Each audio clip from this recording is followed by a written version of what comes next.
Okay, so freezing point depression is a colligative property. Here's how you calculate it. Delta T, and we're going to say TF for freezing, equals I, that's a cursive M, capital K sub F.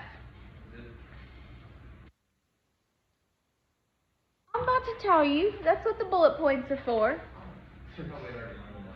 Well, you did, but that's okay if you don't remember. All right, so left to right. Delta TF is the change in temperature. Delta T, right? Yes. In the temperature of the freezing point, and that is in Celsius. And it is relative to the freezing point of the pure solvent.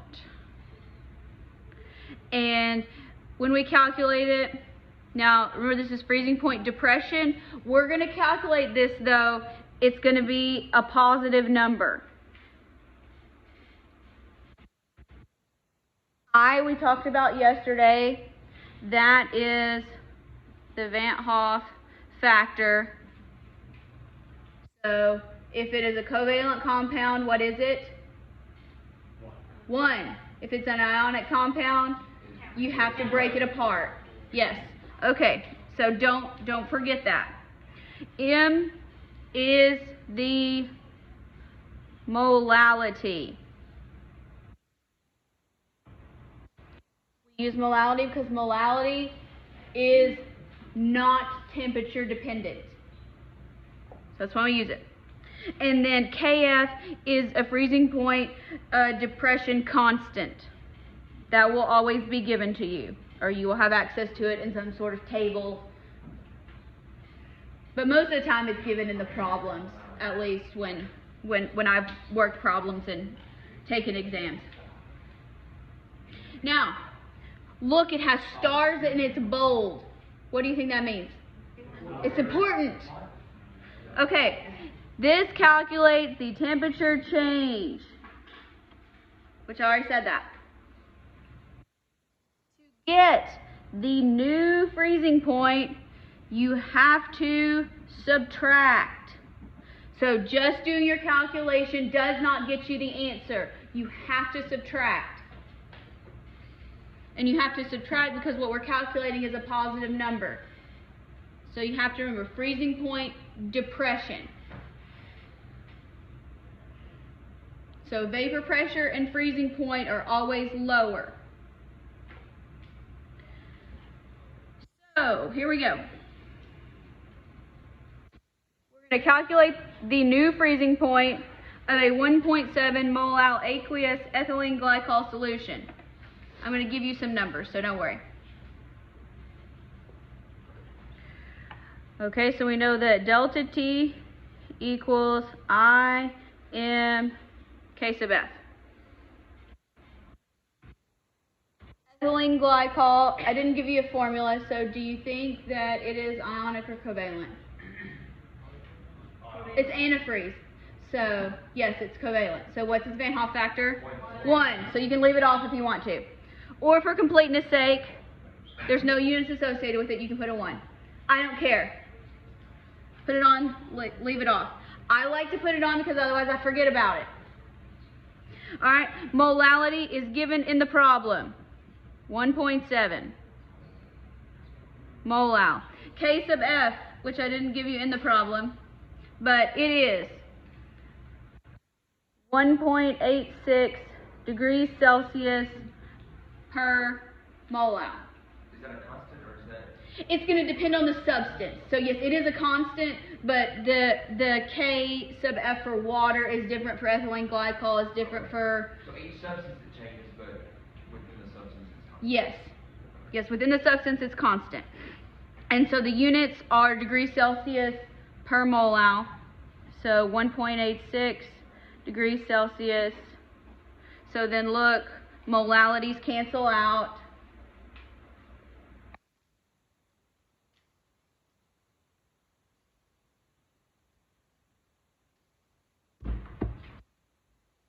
1.7 times 1.86. See, this is easy, right?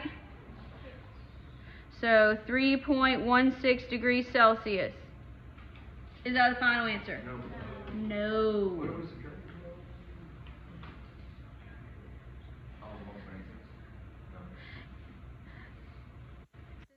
correct? An aqueous solution? Water.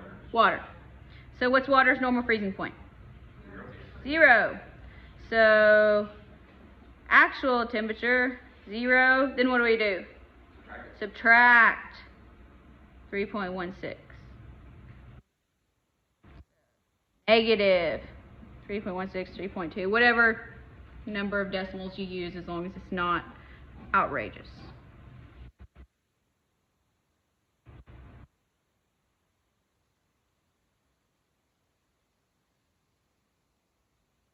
That was a straightforward one. It's going to get harder. Of course it is. No, I'm definitely not better than that. Remember, Joel Cates and I are friends. Y'all We're- rank the hoops to make our husband. That is a true statement. No, we're just trying to give us knowledge. All right, so here we have the freezing point of an aqueous solution. Aqueous means what? Water. Okay. And we have our concentration, CaCl2. This is the new freezing point. This is asking us to calculate the Vant Hoff factor. Now, just looking at CaCl2, what would you use? What would you say its Vant Hoff factor is? 3. So, but I told you, in reality, it's a little bit less because of ion. So we're going to calculate what it is exactly, because you can do that. So, write the equation, plug and chug. What is our delta T? 0.27. No, because the change is always a positive number.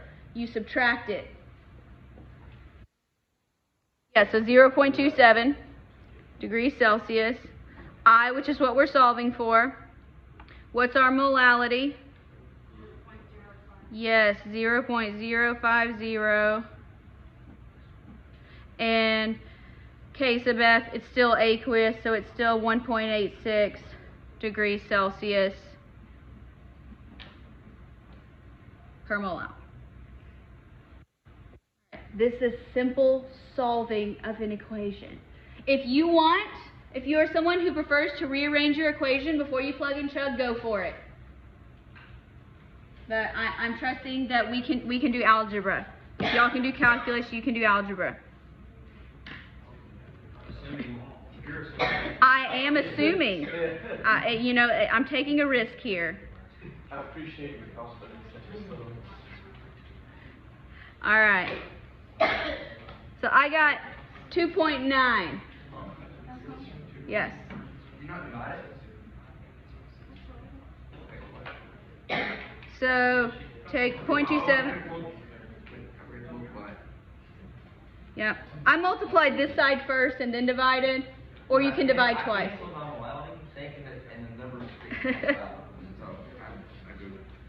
All right.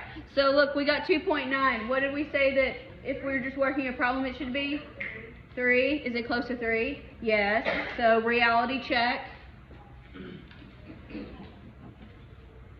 Do you think this is easier than what we did yesterday? Me too. So far, so good. Look, that's all we have about freezing point depression. This next one, very similar. Oh, typo. That should be boiling point is elevated. Proofread. I will fix it. Boiling point elevation. Guess what? It's really similar to freezing point depression. So here, delta T, we're going to put a B for boiling, equals I times molality times K B for boiling. Same situation. Delta T is a change in temperature of the boiling point. It is going to be in Celsius relative to the pure solvent. We're going to calculate it as a positive number. I is still the Van Hoff factor. M is still molality. So what do you think I'm probably going to do? I'm probably going to make you calculate molality at some point. Alright, that's the story for another day. And then KB, boiling point elevation constant for the solvent, which will be given to you. Now, look, bold in stars. This calculates the temperature change. To get the new boiling point, you must then add, because it's elevation. So you are going to add.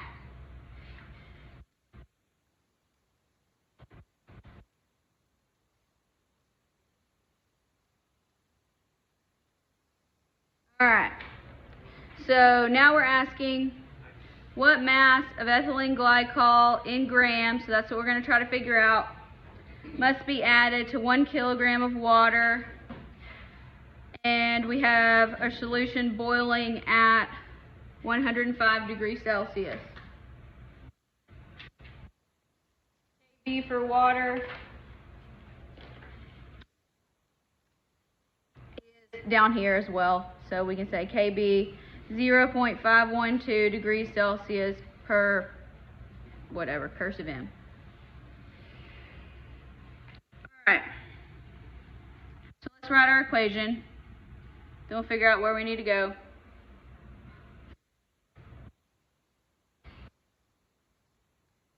Okay. Can we find delta T boiling? Yes, we can. Alright. What does it say our solution is boiling at? 105. Is that what we put in? No, it's not, because we want the change. What does water normally boil at? 100. Okay. Good. So let's do some simple subtraction. So what is our delta T then? 5. Good. Alright, this is ethylene glycol. There's the formula if you want to look at it. What's the Vant Hoff factor here? Is it ionic? No, so it is 1. What's our molality? We don't know. That's what we got to figure out. And KB is a constant given to you, 0.512 degrees Celsius per molar. Alright, so let's see where we go from here. I've got 5 divided by 0.512. Yeah, that'll work. 9.77 equals our molality. We can find our molality. Now, what is molality?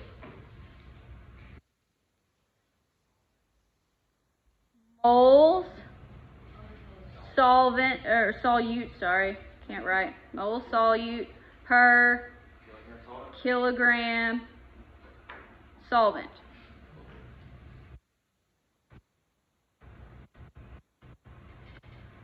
Alright, and we want to know what mass of ethylene glycol. Ethylene glycol in this problem, is it the solute or the solvent?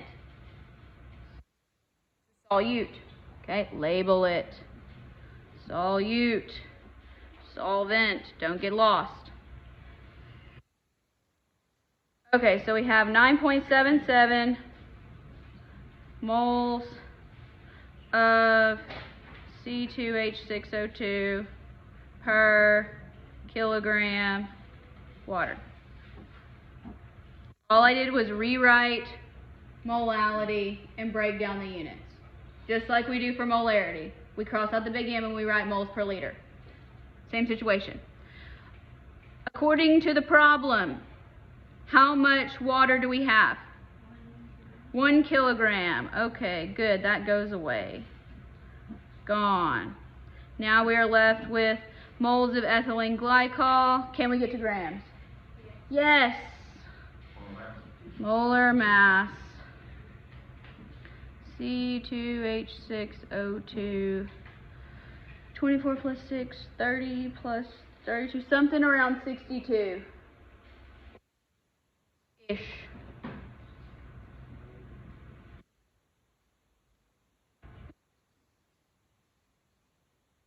Has it for me? Okay. 62 point what? 605.74 grams. No. 126.08. I want the 62 grams. Yes, 62. Okay. I was like, Ethan, I'm not ready for that yet. Alright. So now, again, plug and chug. 62, 9.77. Now, it is 605.74. But we're going to round a little bit. So let's just say 606. If we're caring about significant figures even a little bit. Which I don't. I just get tired of writing.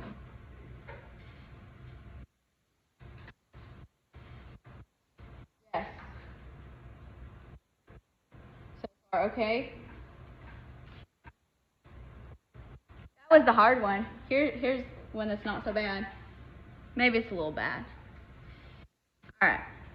Boiling point of solution that contains 10.5 grams iron 2 chloride in 150 grams of water, and we have a KB. Alright, so we're going to find, so we have water, I, molality, KB.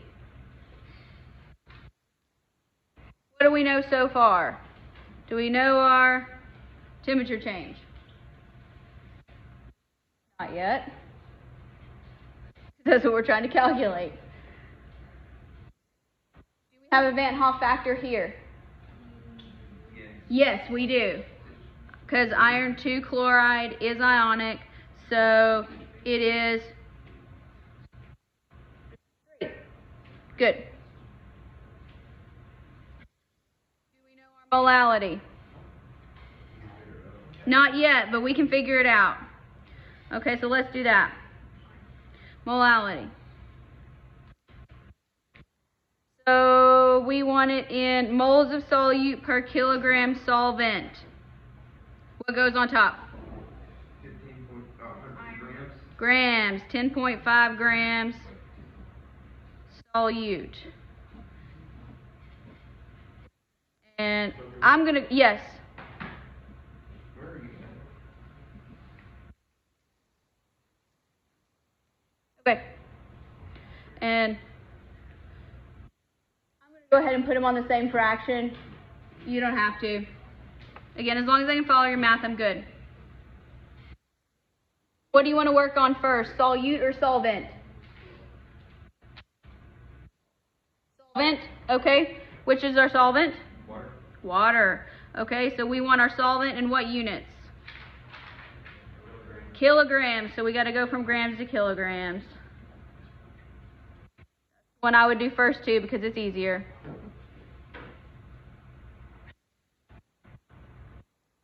Now we need to get to moles. So let's get a molar mass. Yep. 126.74.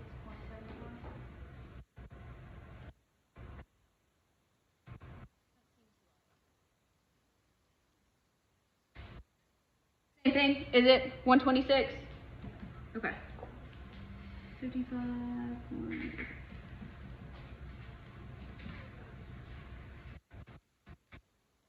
We got 126.85. Is that what everybody told me? 5-ish. 8. It'll work out with the decimals. Okay. Calculate molality.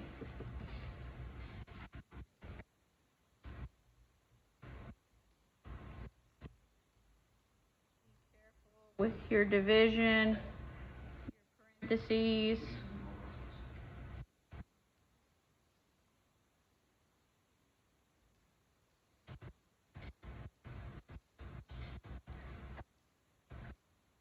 At 0.552, around there. 551, 552.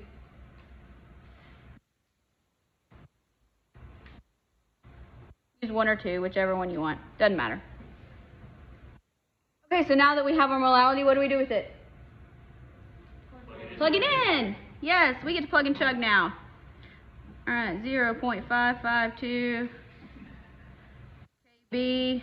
Plug it in. 0.512 degrees Celsius per molal. So let's go with 3 times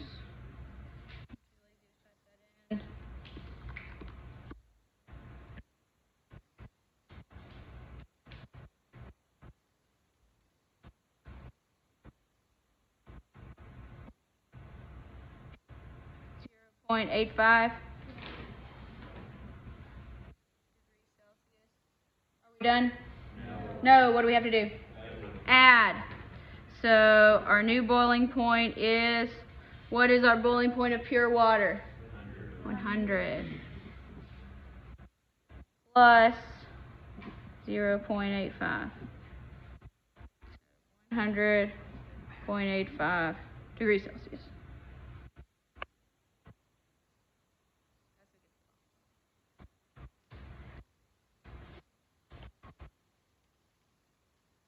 Also easier than what we did before, yes?